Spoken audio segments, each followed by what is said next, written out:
my thing. Tagless man. Tagless. You get to be whoever you want to. That's my superpower. I have no tag. I'm not a number. I'm a human being. I'll be seeing you in number 6.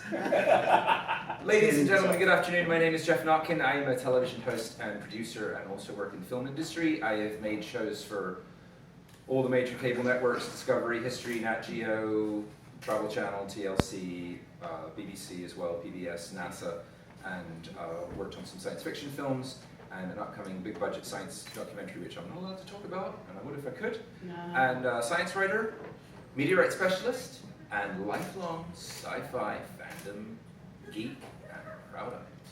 Woo! Your mother. Also, he's a nemesis of drones. Oh yes, my friend Rebecca here gave me the honorary title of Captain Dronebuster. I was nearly killed in a filming accident earlier this year when I was hit in the head by a drone so hard that it knocked me over. And my director, who was the real hero of the day, ran in, pulled the drone off me because it didn't shut down, and took 200 choice spines to his legs. That is heroism. Without him, I probably would not be sitting here with you today. And Mr. Quinto. I am an indie filmmaker, actor, writer, producer, director. I'm a musician, and I've hardly made any money at it, but I've spent quite a bit. I have been hammering on the doors of Hollywood for well over a quarter of a century, and was quite desolated to read Sleepless in Hollywood by Linda Obst, in which she says the Hollywood that I was trying to break into for all these years doesn't even exist anymore. So I'm working on putting my own stuff together, and I'm still sending scripts out and trying to make it happen. But of course, ageism is the real thing, so I'm sure I'm going to go to my grave as a total indie guy. And Solidarity, and like some other people here, I have got my start in all of this by selling some science fiction stories. So yes, I've been in fandom for a number of decades. And Right. We give it a hand. My name is Don Collier. What are you going to do? oh, no, go ahead. Please, you can do that. Stepping on my line. I'm sorry. There's no script for this, sorry. What's that? I'm intimidated again. Hang in there. Eric's a real actor, actually. I worked in a high chaparral down here for 4 years and did all the old westerns, Bonanza, Gunsmoke, Virginia, and Wagon Train. I don't think I worked that. We were busy going high chaparral. And some movies. Worked with John Wayne on 2, War Wagon and Undefeated.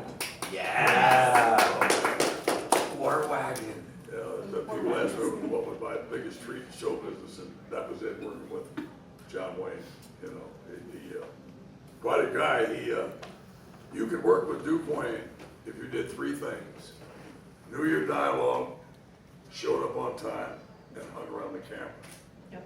Because years experience, I've seen a director yell cut, and as soon as you do, Yeah. man, they're on the phone in the dressing room, out the car, after you got a line, Duke Wayne loved to see you hang around that camera because he might need you.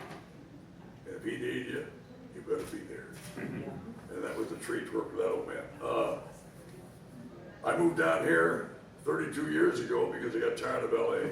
And you're right, our Hollywood does not exist anymore. No, it's gone. It's a whole new situation out there. But anyway, I'm tickled to be here, and I guess we're going to tell a couple of stories. I don't see any kids here, so we can kind of lose some.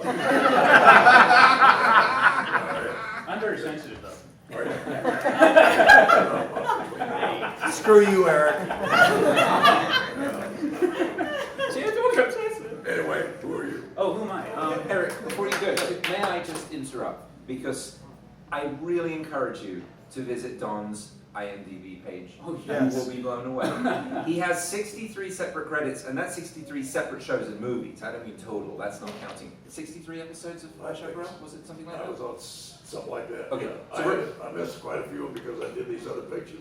No doubt. So we're talking hundreds of appearances. Briefly, Outlaws, Perry Mason, the Virginian, Wagon Train branded, High Chaparral, Bonanza, Walton's Banachek, one of my favorite shows. Yes. Gunsmoke, How the West Was Won, Winds of War, another one of my favorite shows. Little House on the Prairie, and Young Riders, to name a few. Wow. So much amazing stuff. I had to have a cheat sheet. Back to you, Eric. So I have to say that I should be so lucky to have a career someday where I can't remember if I was on wagon train. I'm like, I had a couple of really good parts, and I'm like, The reason I don't remember is we did a pilot years ago called The Silver Lady. And it was about Wyatt Earp and his family. I was Wyatt Earp. And we had, I forget the other actor's name, but they were big actors at the time. They're all dead now. But it was a piece of crap.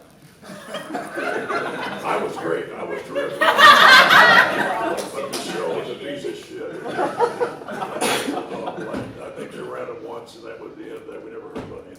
Some good people on it, and their names have escaped me, but it was a good show. And that's why I didn't know whether they ran that as a wagon train or a Virginian.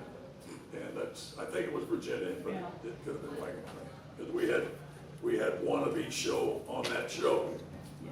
And so they could use it as a wagon train or Virginian. Go ahead. oh, thank you. Well, now, I want to add, by the way, that Paul and I originally met as, he's also a phenomenal actor. And we met on stage where he completely stole the show in this 3-hour play that I was one of the co-leads in. And no one minded. He was so damn good. I just had to say that. I did not know that I apparently share something with you, which is last year for a national television show, I played Wyatt Earp. Oh, really? I did, yeah. It was a show called Legends and Lies of the Real West. It was on, of all things, Fox News Network, and I was Wyatt. He was the news. So I had no idea. Even though, but I'm sitting here kind of like, ah! That's awesome. So, okay, I'm me. I'm an actor. I am also a director and a producer and a couple hundred other things. Writers in there. A writer and stuff, music manager even, acting coach, I guess. Yeah, I do that too. I've been in the industry in some way, shape, or form since my parents started teaching me acting when I was 6.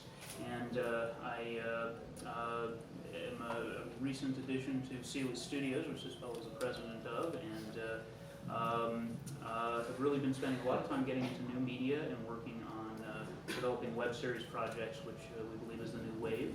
And I'm just extremely passionate about the art, and as I said, incredibly excited to be sitting at a table full of luminaries here. So I'm going to move on to somebody else, like him.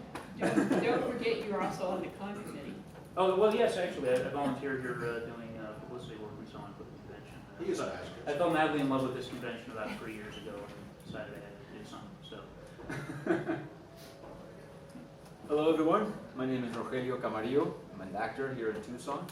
I'm also a production sound mixer, sound designer when I'm not on set acting. Currently starring in a television drama called Frontera Roja, which will be out on Cine Mexicano starting next year. And as Eric, I also was on Legends and Lies on the Fox TV series, which was great to see that we all acted on the same set with Mr. Collier here as well. Not at the same time, unfortunately. Not the same time, unfortunately. Years ago, yeah. But I'm also a sci-fi fan, as all of you. Grew up watching Star Wars, Battlestar Galactica, Robotech, big fan of Robotech, so I'm happy to be here. Me already? Mr. Dent. Okay, when Eric mentioned diversity, I think he was probably pointing at me because my background is vastly different. But as Eric pointed out, I have a studio here in town called Sealy Studios. Eric's recently joined that. Most of our content is web-driven. Our biggest project, I think, is the Bob and Angus Show, which is a couple of news rams, puppet sheep, that talk about the news from Mayfair Games and Ovine Lifestyle. If you're familiar, Mayfair Games does the Settlers of Catan. Many of you, I'm sure, are familiar with that. So we've been doing that for a number of years. We're in season 13, which is about 5 years worth of stuff. I kind of hope to update my IMDb page, because the one thing that is funny about web series is if that's like 63 credits that could all be the same show very quickly, because it's in 5-minute chunks and stuff like that. But, let's see, we've in one of our, I guess, a shared project that we're working on, that if you look at the back of the cover of the TusCon program, is My Stolen Time Machine, which we're slowly, this is actually the first time we've ever come out and admitted that we're doing something, but we have some stories to tell about that, and that's pretty exciting. a time traveler, actually a teenage time traveler that steals her mother's, or I can't remember, her father's time machine and causes all sorts of trouble. So pretty excited to get that one out the door. Yeah, Don produced that show and I directed it. Yeah, and I produce, I direct. I've been on camera a couple of times, but most of the time that's what I do. Of course, I guess when you produce and you kind of, like everybody else, you do a little bit of writing, you do a little bit of this, you do a little bit of everything. Fantastic. So I'm going to start by asking